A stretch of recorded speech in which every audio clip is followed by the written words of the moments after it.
The Poem of the Man God, the second year of the public life. Chapter 306. An Evening at Home in Nazareth. 19th of October, 1945. The loom is idle because Mary and Syntyche are busy sewing the cloth brought by the zealot.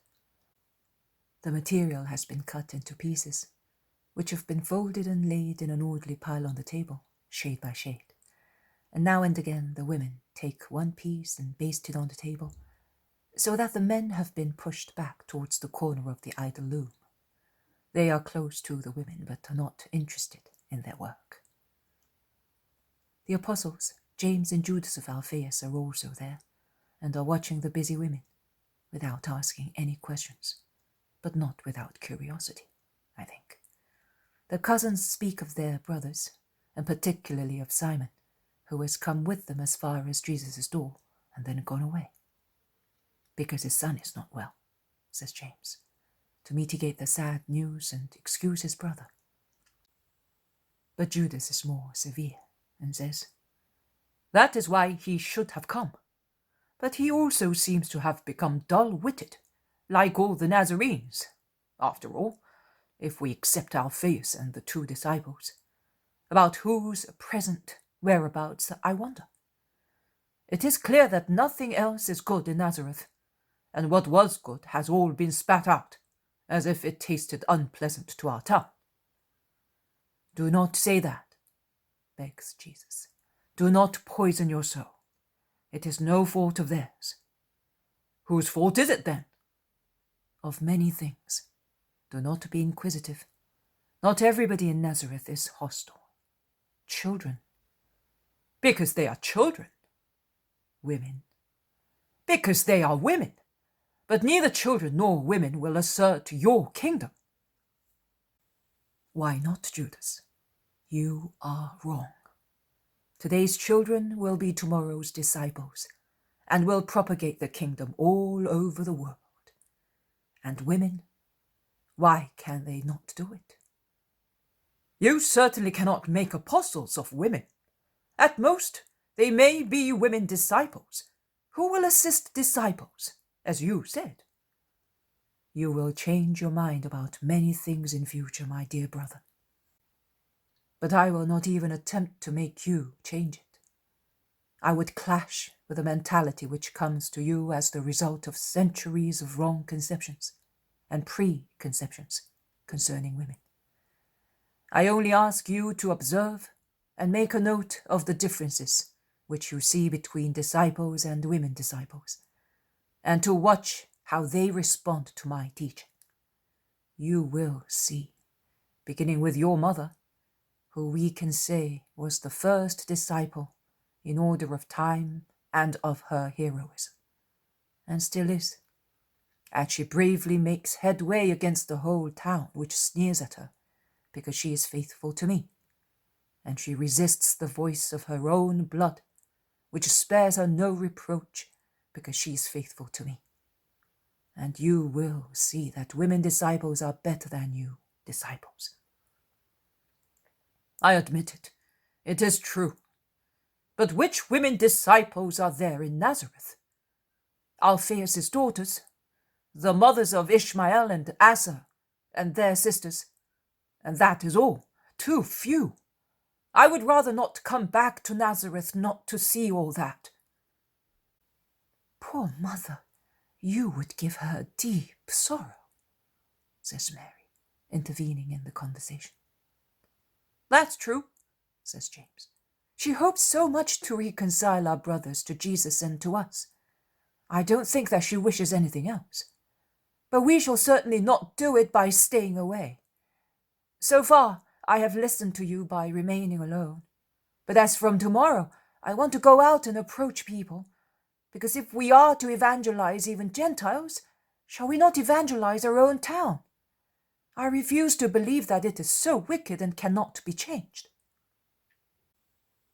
Judas Thaddeus does not reply, but he is obviously annoyed. Simon Zealot, who has been silent all the time, intervenes. "I do not wish to insinuate a suspicion. But let me ask you a question to relieve your minds. My question is, are you sure that in the stiffness of Nazareth no alien powers are involved, which have come from outside, and which work satisfactorily here on a factor which, if men reasoned according to justice, should be the best guarantee that the Master is the holy man of God? The knowledge of the perfect life of Jesus, a citizen of Nazareth, should make it very easy for the Nazarenes to accept him as the promised Messiah. Aye, and with me, many of my age here in Nazareth have known, more than you have, several alleged messiahs, at least by repute. And I can assure you that their private lives discredited the most stubborn assertion of their messianism. Rome persecuted them fiercely as rebels. But apart from their political ideas, which Rome could not allow where she rules, those false messiahs deserved being punished for many private reasons. We stirred their blood and supported them because they helped us to satisfy our spirit of rebellion against Rome. We countenanced them because, dull as we are, we thought, until the Master did not clarify the truth, and unfortunately, even so, we still do not believe as we ought to. That is completely. We thought that they were the promised king. They lulled our dejected souls with hopes of national independence and reconstruction of the kingdom of Israel. But oh, how miserable! What a fleeting and corrupt kingdom it would have been! No, in actual fact, to call those false messiahs king of Israel and founders of the promised kingdom was to deeply humiliate the messianic idea. In the Master, a holy life is joined to profound doctrine, and Nazareth is aware of that, as no other town is. Neither do I think of accusing Nazareth of misbelief in his supernatural birth, with which the Nazarenes are not acquainted. But his life, now so much hatred, so much impenetrable resistance, nay, so much increased resistance, could it not originate from hostile maneuvers? We know Jesus' enemies. We know what they are worth.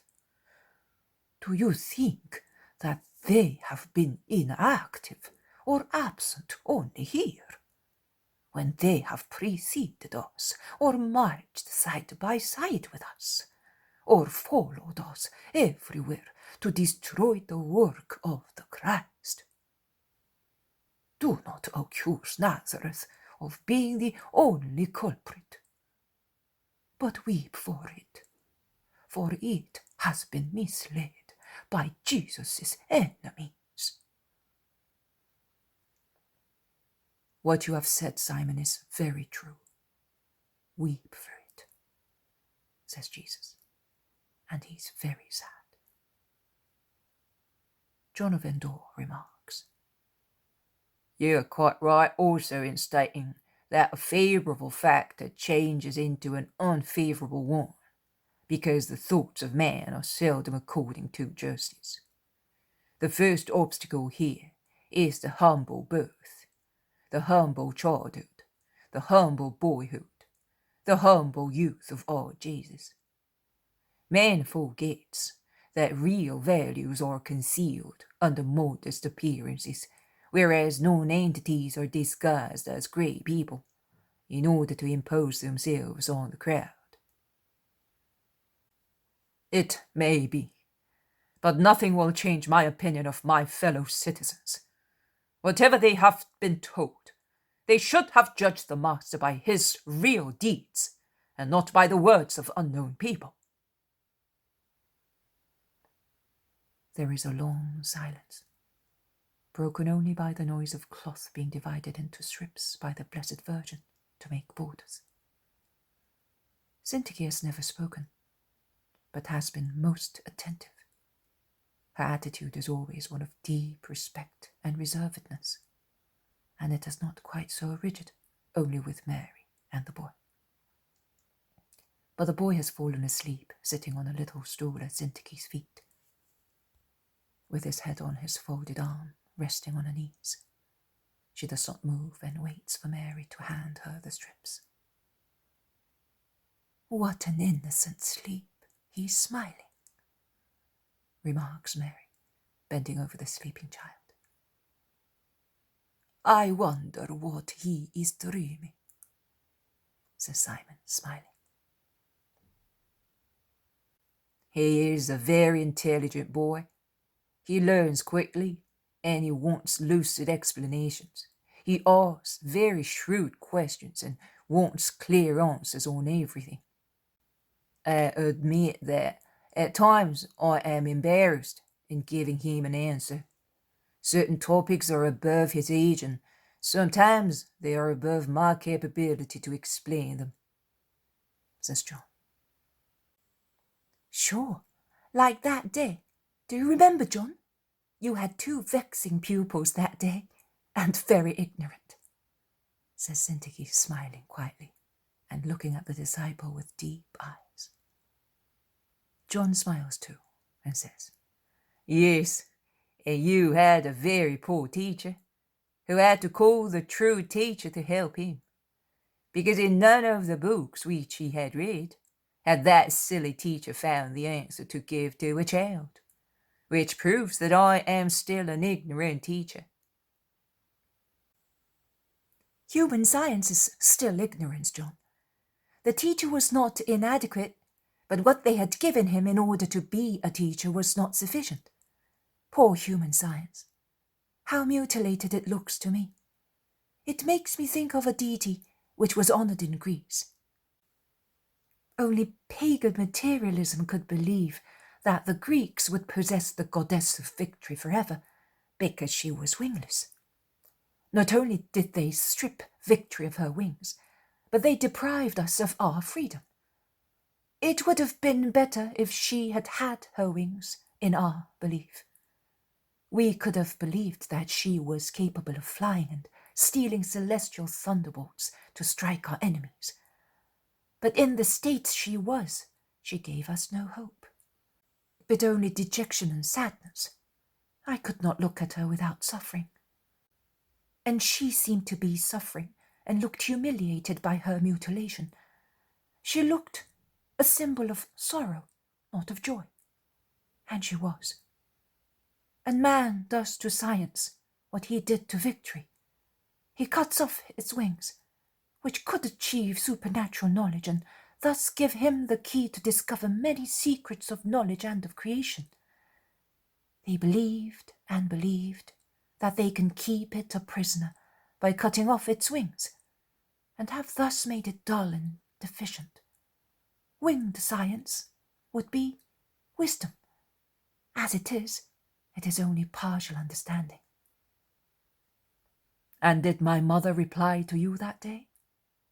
Yes, she did, with perfect lucidity and chaste words, suitable to be heard by a boy and 2 adults of different sex.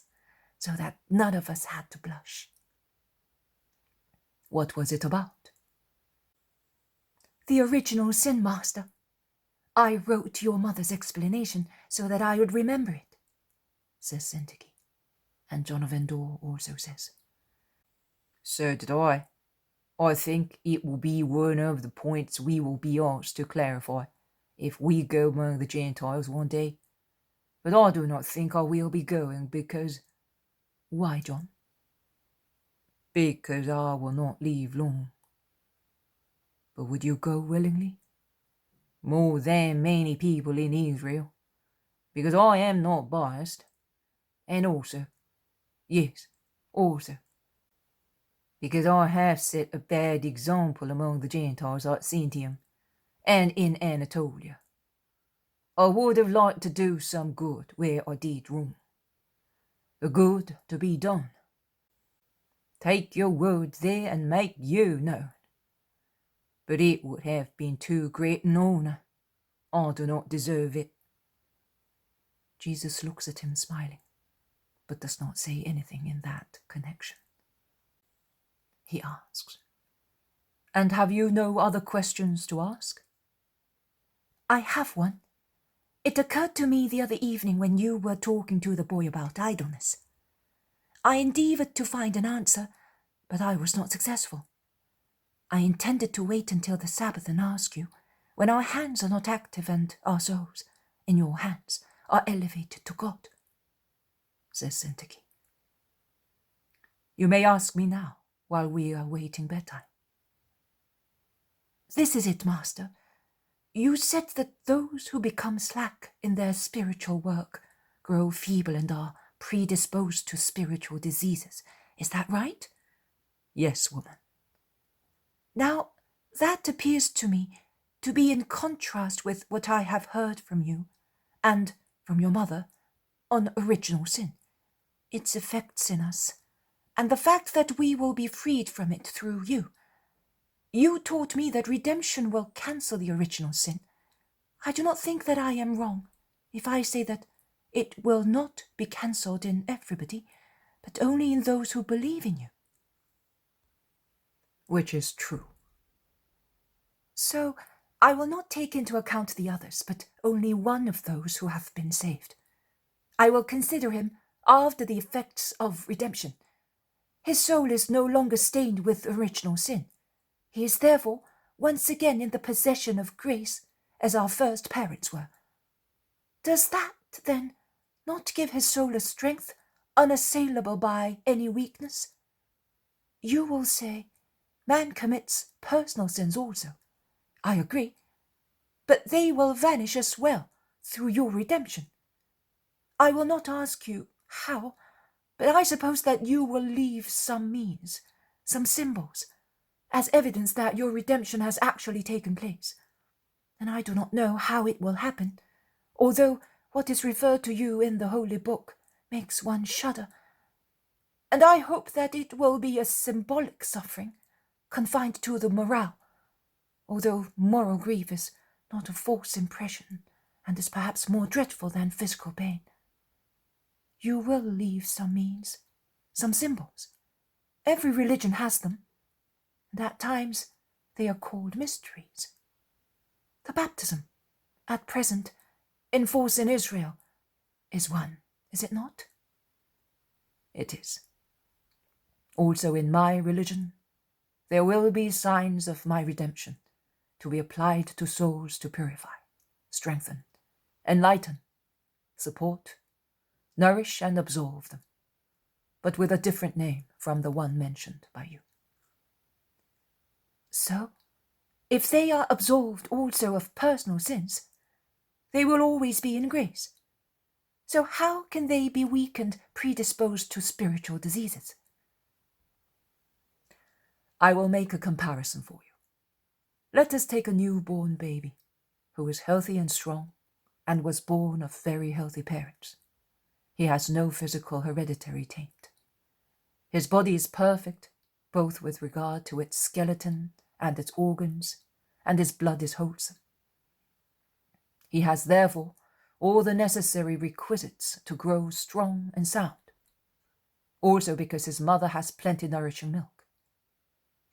But in the early days of his life, he suffered from a very serious disease of unknown origin.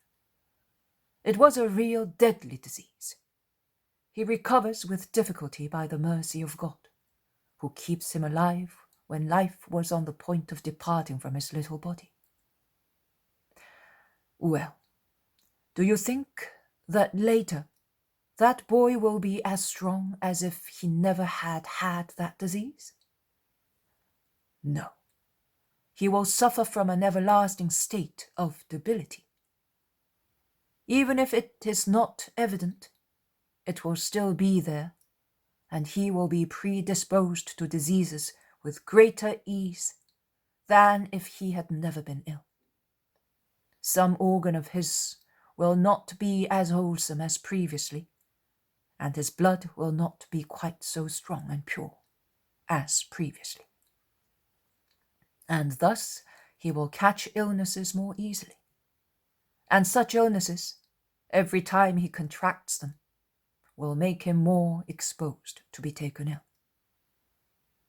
The same applies in the spiritual field.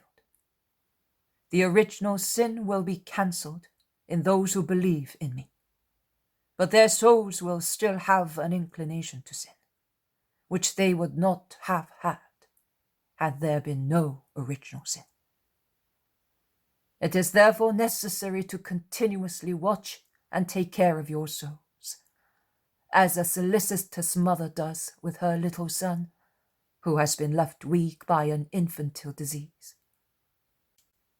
So you must not be idle, but always active to grow stronger in virtue. If one falls into sluggishness or tepidity, one will be more easily seduced by Satan. And each grave sin, which is like a serious relapse, will always predispose one to diseases and spiritual death. But if grace, restored by redemption, is assisted by an active, indefatigable will, it will remain. Nay, it will increase, because it will be associated with the virtue achieved by man, holiness and grace, which safe wings to fly to God. Have you understood? Yes, my Lord. You, that is the most holy Trinity, give the basic means to man. Man, with his work and care, must not destroy it. I understand. Every grave sin destroys grace, that is, the health of the spirit. The signs which you will leave us will give health back, that is true. But an obstinate sinner, who does not struggle to avoid sin, will become weaker each time, even if he is forgiven each time. One must therefore be vigilant in order not to perish. Thank you, Master. Marciam is waking up. It's late. Yes, let us pray all together, and then we will go to rest.